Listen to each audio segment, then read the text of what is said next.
Hi everyone, I am Aksa Zafar and welcome back to MLTube. Here I share practical tutorials on AI, machine learning and tools that make your tech journey easier. If you love learning step by step with real examples, make sure to subscribe and turn on the bell so you never miss a new video. In this lesson, we will create a basic GitHub workflow from scratch. A workflow is just a small file that tells GitHub what to run and when to run it.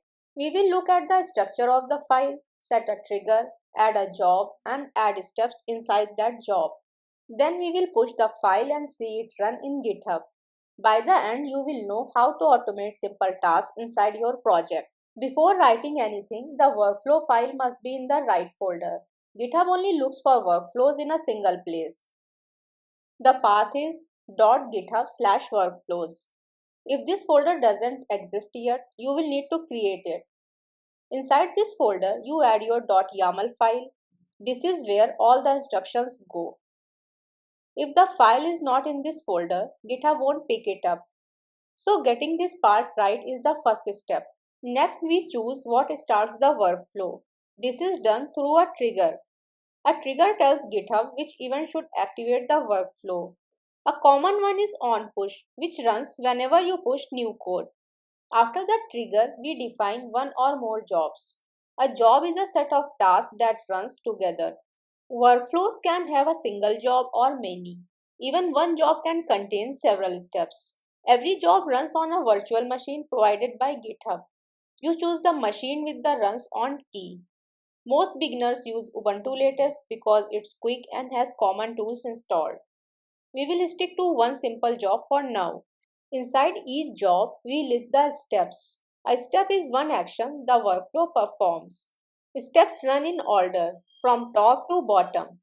They can run shell commands or use ready-made actions from the marketplace. Most workflows start with the checkout action.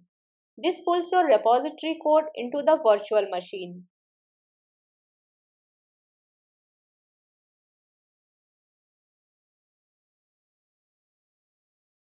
After that, you can install dependencies, run tests, or execute scripts. By combining small steps, you can automate almost anything.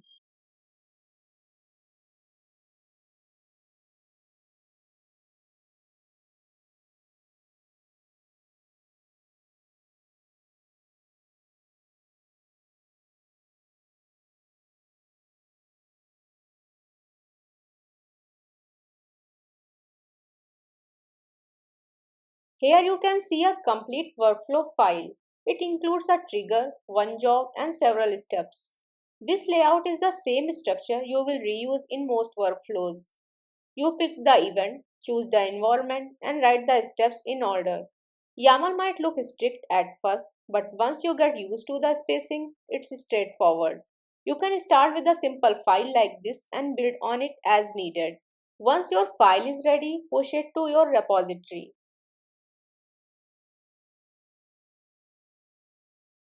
Since we used onPush, the workflow will run right away. To check the run, open the Actions tab in your repository. You will see your workflow listed there. Click the job to view each step and its logs. This helps you confirm that everything ran correctly. Checking these logs is a good habit, especially when you are learning. It makes it easier to spot mistakes early. Most issues come from indentation. YAML depends on spacing, so even small mistakes can break the file. Another common issue is the file being in the wrong place.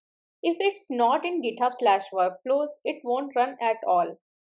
Sometimes the problem is a missing column or a wrong key name. These small details can stop the workflow from loading. Fixing these usually solves the problem. Here is a quick recap. We created a new workflow file inside GitHub/workflows. We added a trigger using onPush. We defined one job and set the environment with runs on. We added steps to that job and pushed the file. Then we checked the run in GitHub to make sure everything worked. These basics will help you build more advanced workflows as you continue. If you found this video helpful, don't forget to like, share, and subscribe to MLTube for more AI and machine learning tutorials.